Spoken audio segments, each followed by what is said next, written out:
You were going to come to faith in Christ about age 7. Talk to me about that. Yeah, it was actually a few months after the ballet fell apart. And I came to realize, my ballet teacher always said, people will literally worship you. But on that day, was a Easter morning, I was 7 years old and Christ came into my life. I had gone to church with my friends, even though my mother wasn't a churchy person, but she let me go with my friends. But that morning was special in a most unique way. Christ came into my life, and I came to realize right there that I was not to live to be worshipped, like my teacher would say. I was to worship Christ. And he walked with me, and he's still walking with me. But when I came home, my mother and my sister gave me a very cold reception.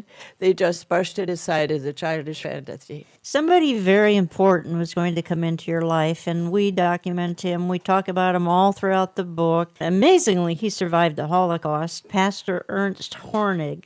And I believe he was a part of the Lutheran Confessional Church. Yes, he was. Just talk to us briefly about him. And he was already on the blacklist for it. But one fine day, he came to visit us, and he introduced himself. And I had already met Christ before, but he said, I heard about you. I have a lot of Jewish people that have come to our Bible study in our church. I'm not forcing you. I'll give each one of you a Bible, and I leave it up to you. We would be happy to see you. And so we tried. My mother said, well, we can give it a try. And it was so amazing. After a few months of his preaching and teaching, my mother became a Christian. It was so wonderful for me because for the first time, she did not look at my conversion as a childish fantasy. My sister never went that way, but she pretended on the surface. And Pastor Hornig one day also told us that he had gotten in touch with a